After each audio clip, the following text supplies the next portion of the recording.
Welcome to the Let's Get Vulnerable podcast with me, your host, Dr. Morgan Anderson, clinical psychologist, relationship coach, love expert, creator of the E.S.L relationship method, and athletic wear connoisseur.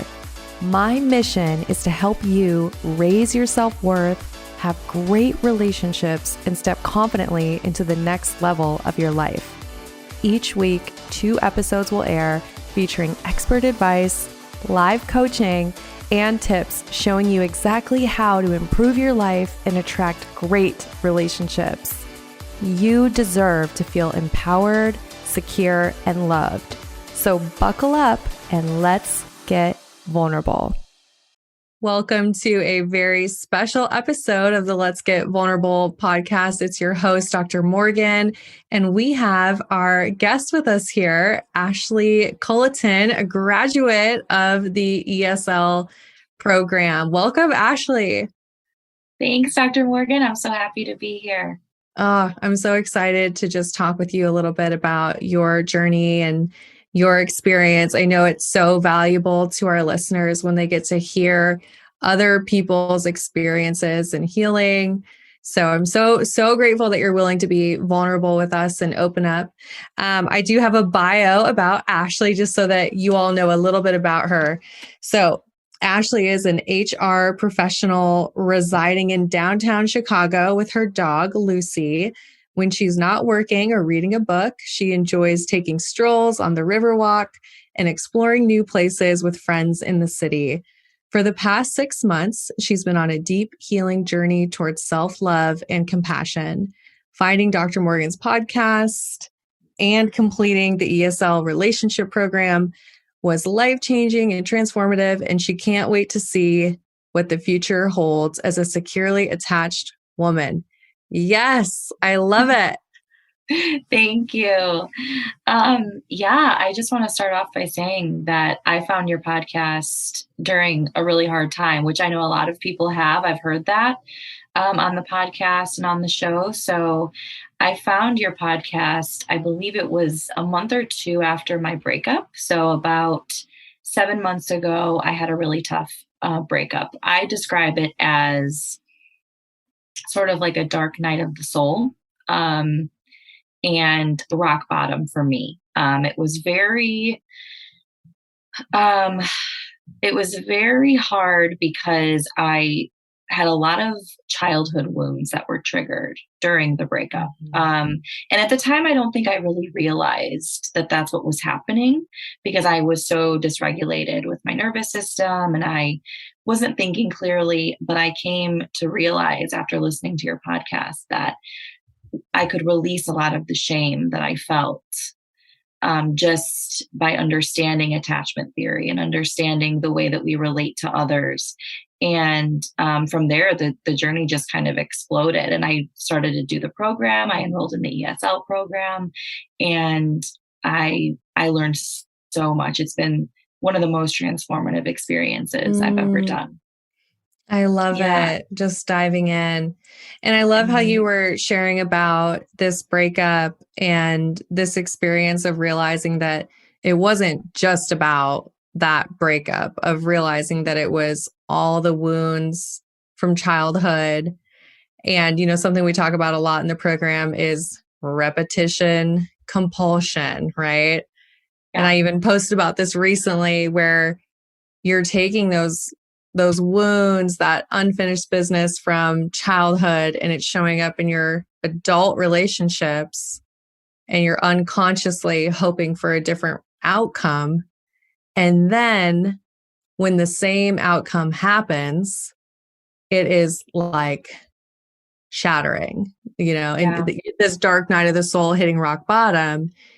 It's like, of course you're experiencing that because it's connected to everything from your past. Exactly. It's sort of like you're not just breaking up with that person. And it's much bigger than the person. It's sort of breaking up with all of those old patterns and behaviors and reliving those old triggers that are still living within you that need to be worked through, and from childhood especially. So To give a little bit of context, my biggest fear was really of abandonment. And I am a child of divorce. I did take that very hard. My whole life, I have taken it very hard. And I have a great family. I have great parents, and everybody's always worked so hard to, be the best for me. And I realize that. I think when I started off, I blamed myself a lot, thinking, I really didn't have a hard childhood, or I didn't experience a traumatic event per se, besides a divorce, which I know we could categorize that as being really emotionally traumatic for a child. But I didn't think of trauma that way. And so I always told myself, you didn't have that. So what's wrong with you, sort of thing. What is it that's really going on? And when I spoke earlier about kind of taking the shame out of things, I started to realize that there are more aspects of trauma than just, the big T events like abuse of any kind, or physical, or, sexual abuse, things like this, that we automatically think, oh my gosh, that's trauma. There are other smaller little T traumas, and I feel like for me, it was having parents that weren't really emotionally in tune with me. And so I was sort of left to find ways to self-soothe, which I wasn't very good at, trying to navigate it sort of by myself. And so I realized that there is emotional trauma from my childhood and that it's valid. Everybody did the best they could, right? But that I still carry these wounds of having big emotions that were sort of invalidated, or rejected sometimes, ignored sometimes, being misunderstood, not being heard, not being seen. And chronically, it added up for me. And that's really helped me take the shame out of this whole process. But as I said, I sort of went through this abandonment in my breakup. And I really felt like the breakup happened suddenly and I didn't have any control over it. I didn't see it coming. I was very, very dysregulated. And so my biggest fear going into relationships in general is being abandoned. And that's exactly what happened when my boyfriend at the time left. And it was very disorienting. I realized that I felt out of control with my emotions. I felt like I was being very reactive. He just sort of came home one day and said that he was leaving after he'd moved into my apartment. And he had sort of rallied my parents to come and be with me. I was sort of the last person to know. He had already told his parents. He had already told my parents. I just want to pause just for a second and just acknowledge how painful that is. And I know if there's someone listening who's been in that same place, they get it. Having it happen so suddenly, especially living together, and then involving your own family, it's just a very hurtful, painful, sudden. It's a really painful wound that you experience there. So I appreciate you sharing it with us, and I know that someone listening is like, "Oh my gosh, that happened to me," and they're feeling your pain right now too. Yeah, definitely. I felt totally blindsided. I felt betrayed. I felt confused. I was just kind of waiting for him to get back home for the day. It was a Saturday. We were actually going to spend time together and hang out. But when he came back home, he said he was leaving and started putting his things in garbage bags and all this. And I was following him around, kind of like a wounded child, asking for closure, for information, for answers. I was crying hysterically. I realized I was reacting from a place of a deep childhood wound. I was triggered. I had no control over my emotions. And for days, I didn't eat. I really didn't want to live in that apartment anymore. And I didn't. I actually moved back in with my mom for the duration of my lease, which was like 3 months. Um, and I didn't want to be there. It felt like it wasn't a safe space for me. And, there was a lot of reminders. And so um, I look back at that experience now and I see that I was very out of control and I blamed myself for my reaction. I blamed myself for the Mm. entire situation. I blamed myself that, well, I must be a really terrible person if this person can break up with me this way, that Yeah. I was so bad that he just needed to leave so suddenly. Ashley, we talked so much about belief work in the program, and I'm curious your awareness now. Like, what negative belief about yourself do you feel like was being triggered in that time? Yeah, so my negative beliefs, there were a few, but one of them was I'm not good enough to make him stay. I am not worthy of love. I'm very damaged, and it's no surprise that he would leave me, etc. Things like that. Mm. And had no self compassion for months after the breakup. I would say I really got into my self compassion journey going through your program. And within the last couple of months, it's been a lot more profound. And I can actually look more at myself with compassion and also him with compassion, as hard as that was for me initially. And so, Whoa, yeah, I never thought that's such I would a say that. that's such a Yeah. step, right? Going through such a painful ending where he clearly didn't have the capacity to go through a breakup in a healthy way, and it ended up being very painful, toxic way. But now for you to say, "Oh my gosh, I have compassion for him." Yeah. Wow. That just Yeah. speaks to the level of healing that you've done. Yes, yes. And also I didn't I haven't spoken with him in 7 months. We After he left, I actually reached out to him to communicate, and we had a conversation, and then we had one more conversation after that where we ultimately decided that we shouldn't keep in contact, and it's been no contact since then, since March. So um that's been really helpful for me because I've been able to step away from it, and see it from a different perspective entirely. I think of it now as I was doing the best I could with what I had. Um, and that if I had had the tools in place, which I like to think that I now have for my next relationship, but if I'd had those tools in place, I actually would have walked away much sooner. Ooh, Um, that gave me goosebumps. yes, yes, So yes, you know now with the work that you've done and the healing you've done that you see yourself in that scenario and you say, wow, I would have known that this wasn't right for me and I would have walked away sooner. yeah.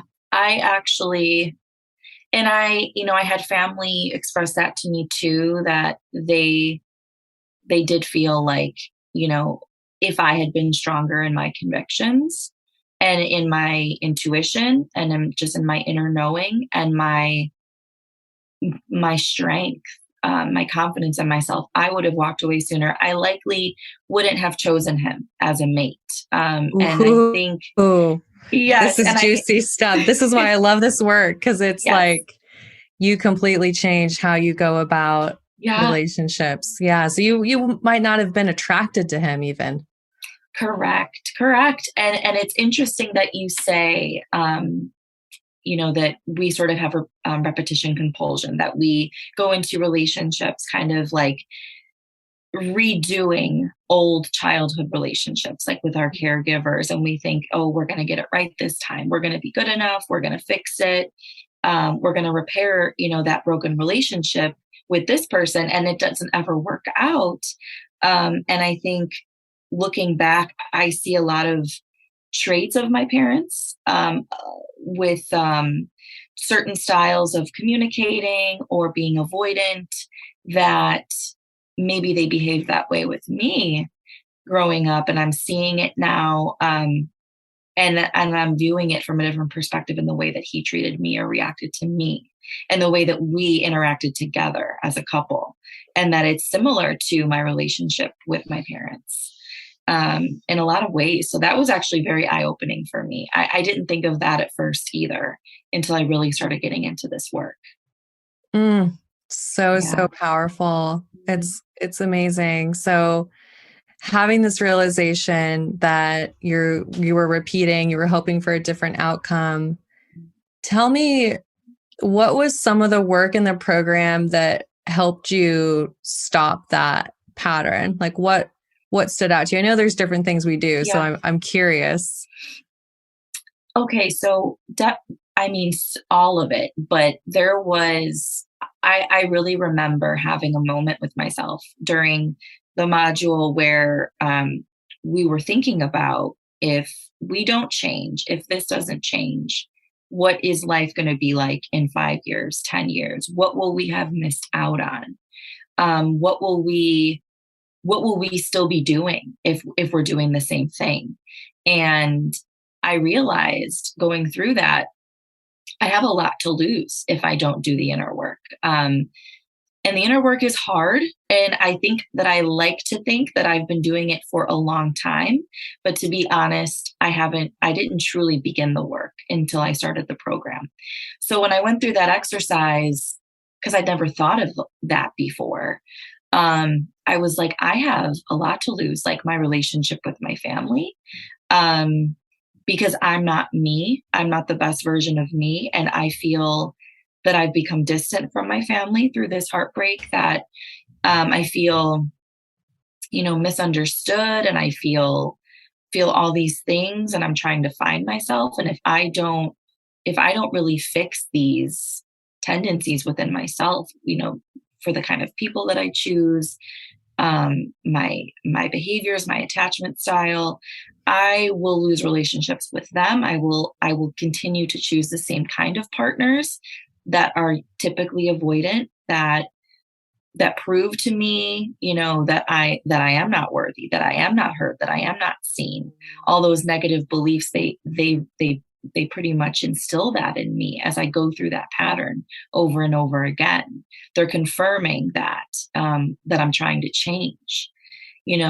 I need a partner that's going to bring out the best in me and show me all the ways that I am worthy, that I know that I'm worthy, because I'm going to show up as my best self, versus attracting a partner that is typically avoidant, can't handle my big emotions, or, have clear, consistent communication. Yeah. And then I turn it back on myself and blame myself that, well, it's because of me. I'm too this, I'm too that, I'm too much. And they just, they can't deal with it. And then that's putting it back on me. And I, realized I will continue to lose myself, in relationships if I don't do this work. In 5 years, I'm not going to have, a partner. I'm not going to have a healthy relationship. I won't have a secure relationship. So I just realized I'll miss out on a lot of life and experiences if I don't do the work, because I will repeat what I've always done that's given me the same results. So powerful. And, humans are definitely motivated by pain. When we realize the pain of staying where we're at and not doing the work and not healing, that's incredibly motivating. So I'm really glad that exercise brought you that awareness. And I just, there's so much that you've said that I love.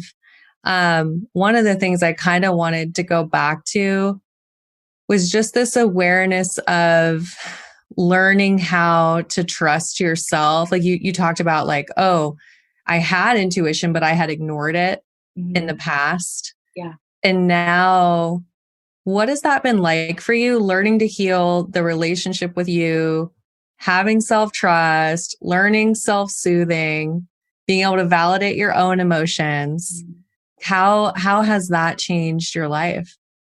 It's been huge, and it's still a journey, and I'm still getting there, but I can already see and others can see a change in me. And I want to start by saying that initially in the past, I was very externally focused on validation. I really needed others to tell me what was right, what was wrong, how I should feel about a situation, if I should let this go, if I shouldn't let this go.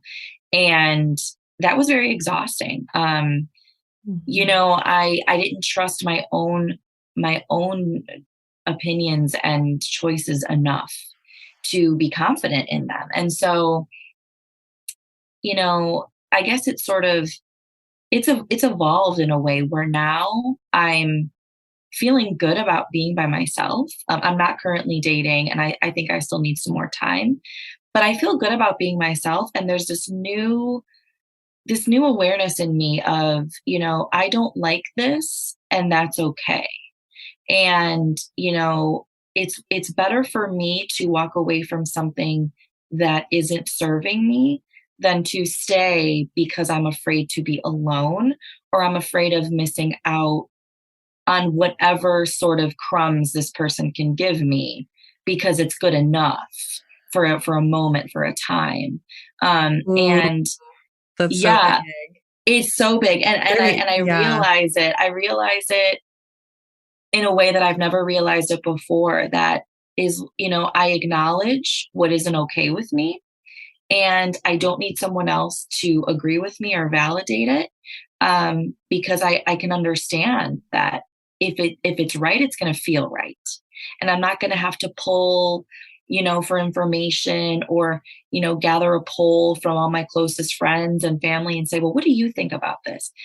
I can be okay with whatever I decide and know that it's not okay with me, and then be okay with being alone instead of choosing Ooh, something that isn't for me. this is so good. There's people listening that really need to hear this, I think, where you're saying that part of the healing for you is getting to a place where you're comfortable with an empty space in your romantic life, that is better than giving your energy to a plastic plant relationship, as I like to say, a Yes. relationship that can't grow, or what you said, better to have that empty space than just be getting crumbs from someone, and having somebody take up that valuable energy in your life who frankly doesn't deserve it, right? Like it's so much better to have that empty space that you fill with giving to yourself and connecting with other people and finding ways to feel connected. Because I had the experience of really starting to love my alone time. Mhm. Like prior to healing, I could not be alone. After my healing journey, love alone time, almost too much probably. But Mhm. Yes, same. so it It's the sounds same. like you're starting to feel that too, of like you like that time with yourself. Yeah. Oh, I do. I really do. And it's funny because before, I love to read. I love to spend time alone and do sort of like independent activities. And I've always been that way. But now, I've moved down to the city. It was actually a plan of my ex's and mine to move to the city after my lease was up together. Because I work down here, and I decided after the lease was up, I was just still going to come by myself. Obviously we weren't Love together, and I that. decided I still wanted that. And since I've been here, I've done so many things by myself. I've really branched out. I go places where I don't know anybody. I just show up, and sometimes I have my dog. There's so many dog friendly things going on in the city, and I'm so okay with it. I don't need someone to be with me. Sometimes I prefer that I have nobody with me, that I'm just enjoying it for myself. Yeah. And that's been so big for me. And so, like, I've never really thought of myself as someone that couldn't be alone, but I realized that I definitely was very codependent, and I really did look for someone else for validation and companionship and acceptance. And I really didn't value myself or my independence, as much as I Mm, needed to, as much as I should. And now it's very much more about finding someone that's going to bring a lot of value to what I'm already creating for myself, because I am in no rush. I swear, now that I've kind of gone through this checklist in my head of what the next person's going to look like, I'm excited to kind of go through that list, and I hope that I encounter someone that I'm like, I don't think so, and that I can practice what it's like to be able to cut it off, because I know that it's wrong for me.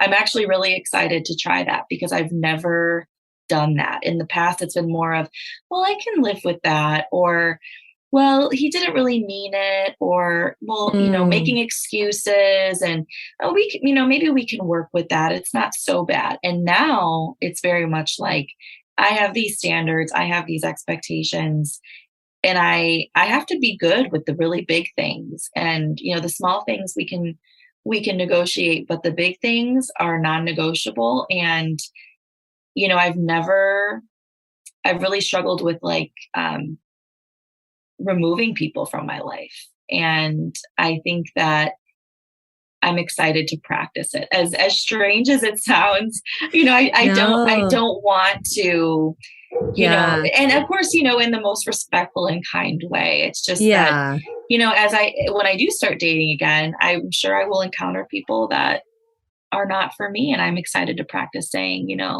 thank you, but no.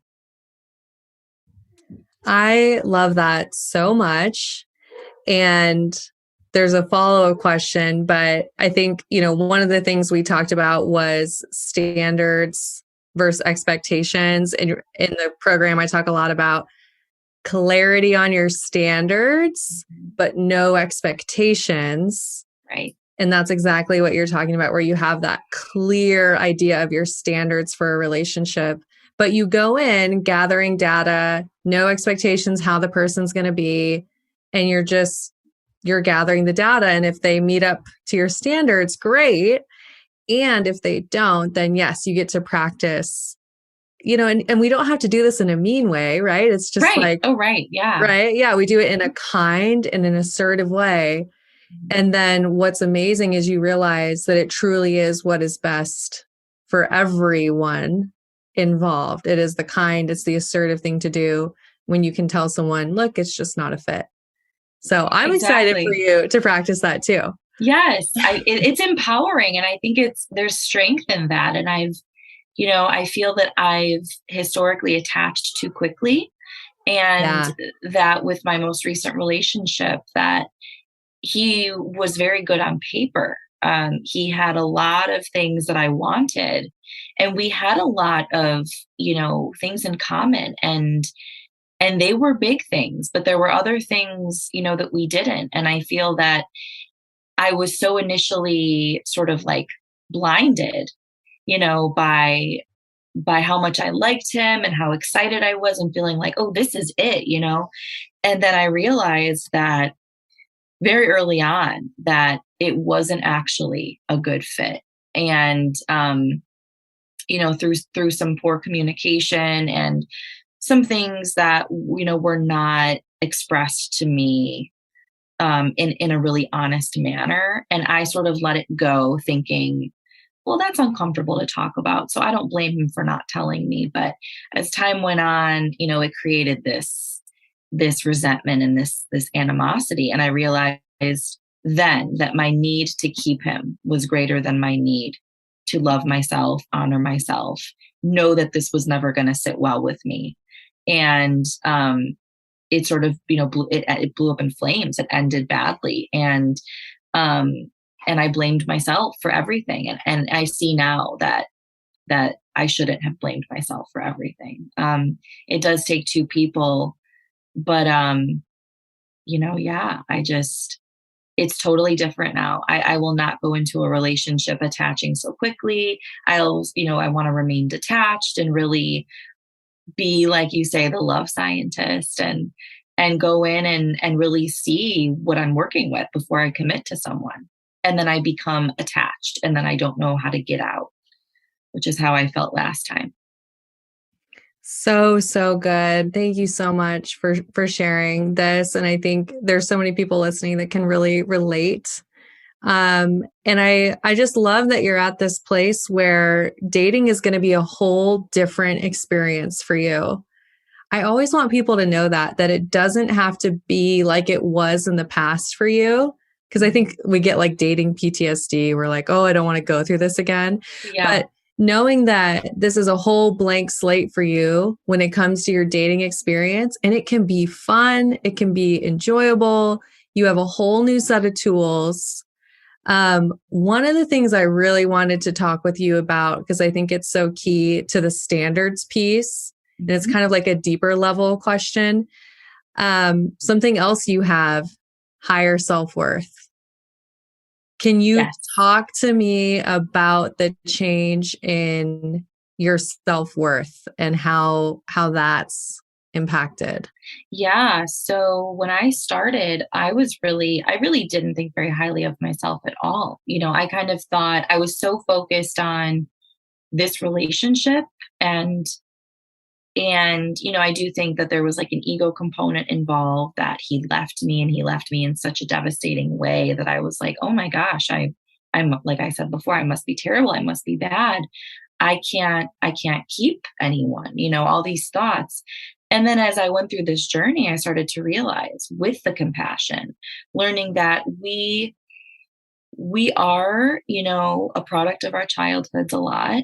And that we go through things that we don't even realize are impacting us. So in our adult relationships, especially. So knowing that, I was able to have this self-compassion, that I was able to look at myself like I did the best I could with what I had. And this took time. Like this was not overnight. This was very like super, super tedious, with journaling and reflecting and pausing to really feel what it was that I was feeling.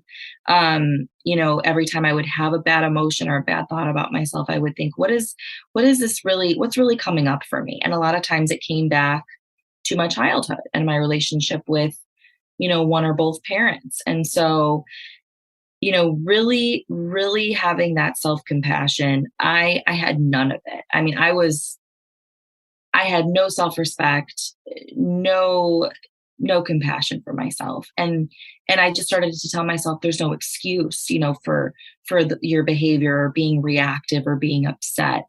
And I changed it when I learned about attachment theory, when I learned about,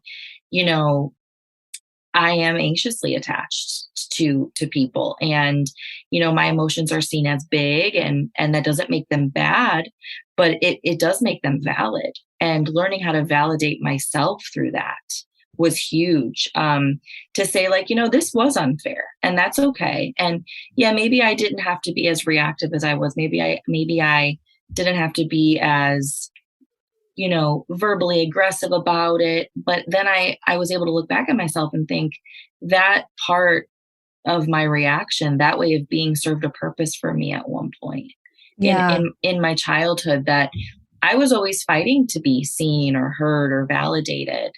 I've always been like the nervous Nelly in my family, and nobody's really understood that. I've needed a lot of reassurance. I've needed someone to help with my anxiety. Like when I was little, my parents, they didn't really know what to do with that. And so, I realize in my adult relationships, I've chosen people that are not seeing me, not hearing me, not validating me. And I'm repeating that reactive, somebody hear me type thing, that behavior. And I resented myself for it, but I went through this process and I just realized compassion, compassion, compassion. Like I'm not a bad person for it. I did the best I could. You're talking about something that is what I hope everyone who goes through the program gets, which is such a deeper level of understanding of why you do what you do in relationships. Because when we have that understanding, then we can have exactly what you're saying, the compassion. And when we have the compassion, we have forgiveness. And when we have forgiveness, then we get to step into new ways of being, right? Yes. But as humans, we really do need that understanding of why we do what we do. That really helps us get to that place of compassion, forgiveness.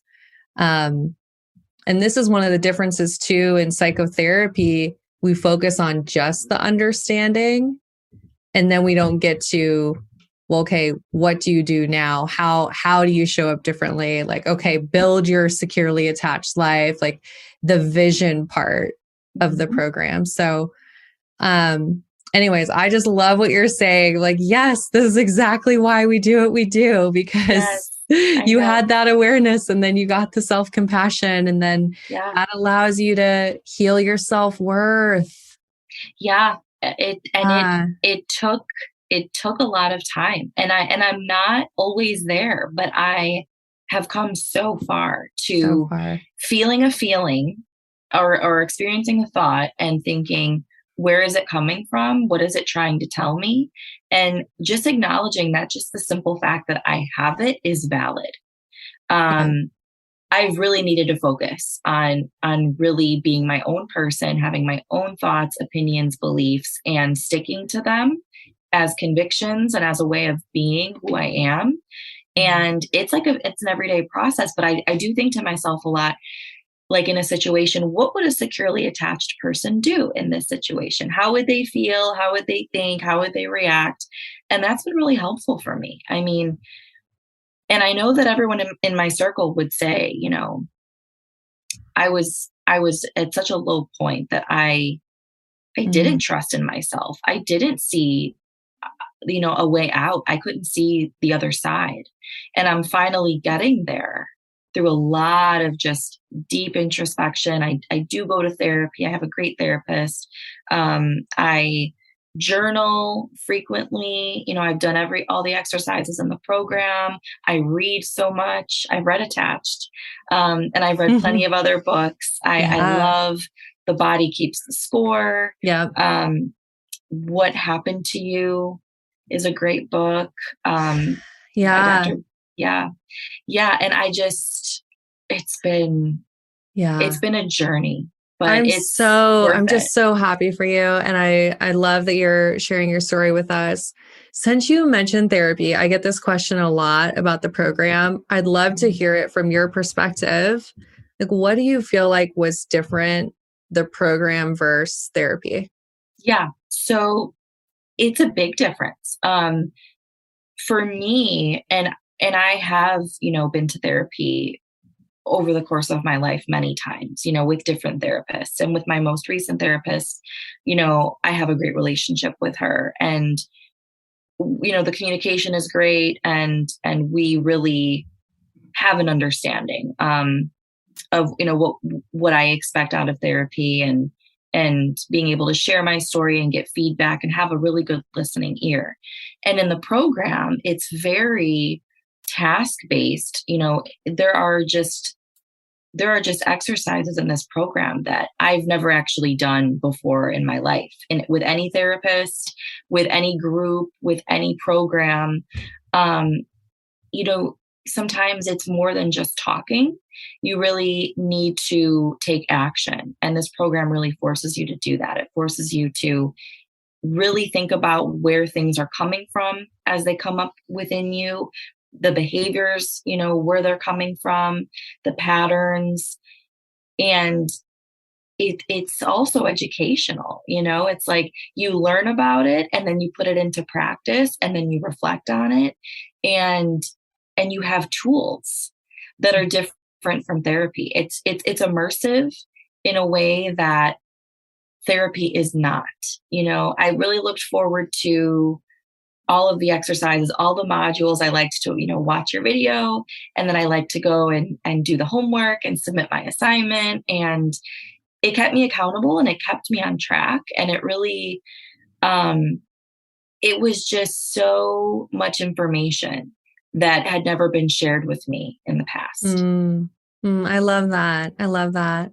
Yeah. Did you appreciate the group call aspects as well, and like the community aspects of the program?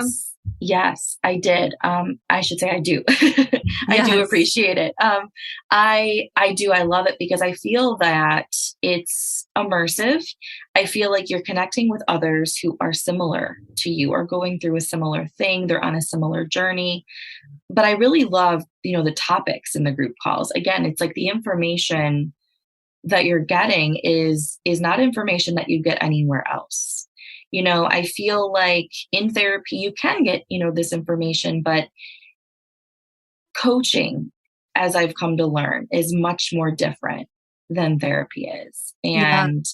And that it's, the topics are just really tailored to a lot of people's different experiences. And there's topics that you think like maybe you really didn't think about much, but now you listen to the group call and you're like, oh, that's really good to know. It's just it's so broad, and I just feel like it's just so helpful. It's so much information that I've never even thought about before. I love that. I love that. Yeah. And would you say that you had support in the program? Because people ask me this too. They're like, "Oh my gosh, but do I get to meet one on one?" Hmm.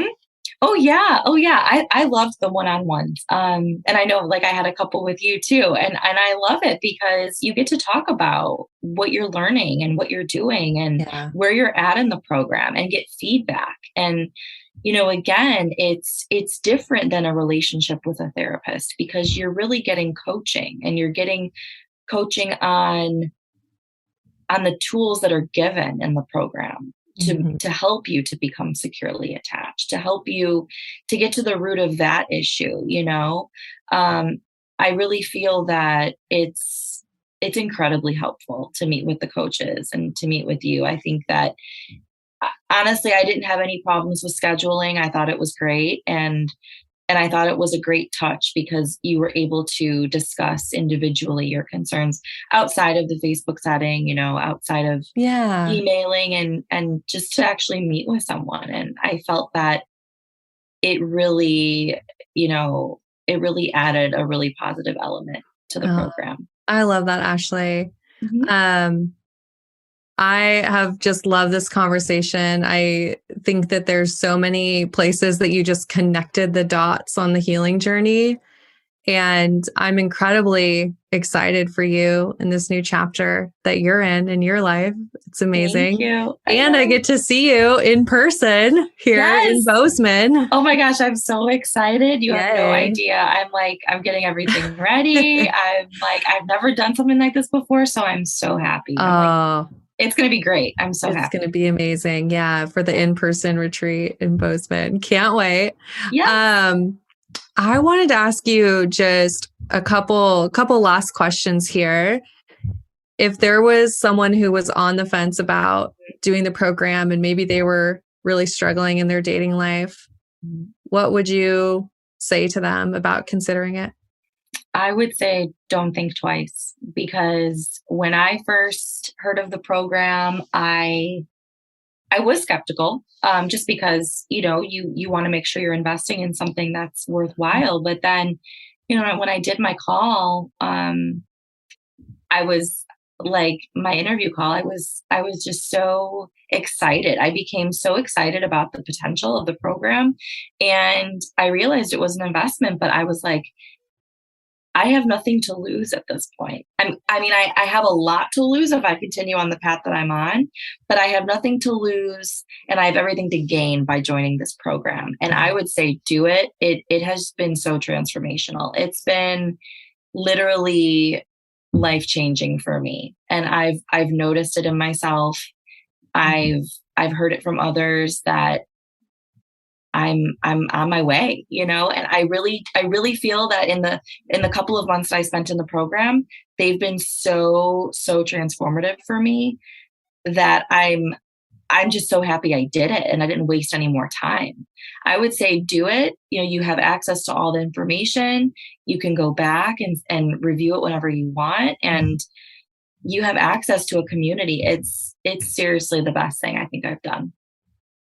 Oh, I love that. Yeah. Thank you. This is why we do what we do. So I love hearing these kinds of things from graduates because it just fills up my cup and it keeps me going too. Because Yep. obviously it is work. We do put a lot of work into making the program incredible for clients. So when I hear these stories, I'm like, all right, I'm ready to go. Let's Oh go. yeah. So Seriously. it really is why we do what we do to have these transformations and really help people. So Mhm. thank you. Yes, thank you. Oh my Um, gosh. one last question for you. I ask this to all my guests. So this is if you are walking down the street and a random person comes up to you and they're asking for your best life advice of the moment, doesn't have to be of all time, but just currently, what would you say?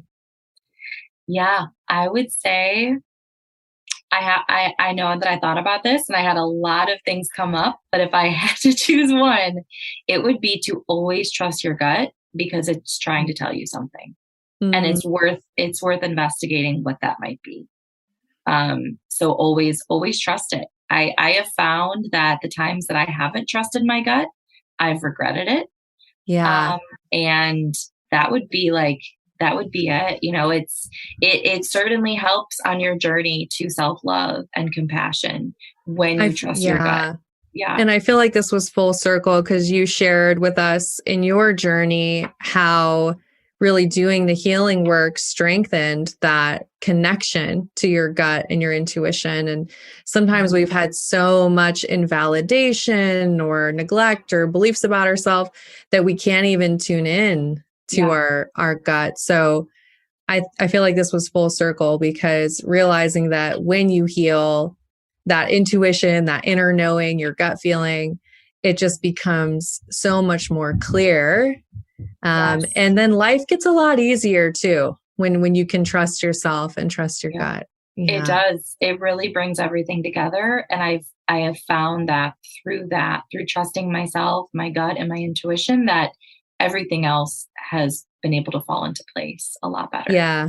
Yeah. Yeah, Trusting your securely attached gut is that's the it. way to go. That's it. Yes. I love that. Yeah, yeah. Well, Ashley, you've been such a gift to the program and just being able to coach you. It's such a privilege to have you in our community. And I just so appreciate you sharing today because I know that there's women who connected with your story. So you're inspirational. If somebody wanted to connect with you, are you open to them like sending you a DM if they wanted to hear more about the program or just ask Oh you any yeah, questions? Okay. definitely, What's the definitely. best Yeah. way to do that? So my Instagram handle is Ashley_Cullitan. And I think that would be probably the best way. I am on Facebook. You can search Ashley Cullitan. I'm the only one out there, the only Ashley Cullitan on Okay. Facebook. Yeah, but I would say Instagram. That would be the Okay. best. And my profile is private though. But if you follow me, I'll accept it and I'll follow you back. Great. So I would love Oh, that. I would encourage anyone to reach out. I'm happy to share my experience and just even connect on any of these topics. I love talking about it. amazing. That's very generous of you. Yeah. Yeah. And if anyone listening, if you're like, okay, I heard what Ashley said, I'm ready to do the work, I want to encourage you to apply now. We have really great things going on in the program, and it's a wonderful time to join before the holidays because the Mhm. holidays can feel so like lonely if we're not feeling good about ourselves. So Yeah. I personally think this is a great time to be doing the work, giving yourself that gift. So the link to apply will be in the show notes and then in my Instagram bio as well. All Yay. right, Ashley, thank you again. Appreciate Thank you. yeah. And of Thank you. course, yeah. This has Of just it's been so great. I'm so excited to meet everybody in person on the retreat and I'm so happy to be a part of this. It's changed my life, so I'm so grateful. Thank you. Oh, I'm grateful for you and just to connect with you and for your vulnerability today. I know that there's somebody listening who's really, really appreciated it. So Yeah. thank you again. And of course, everyone, we're wishing you high self-worth and great relationships. We'll talk to you soon. Bye. Bye.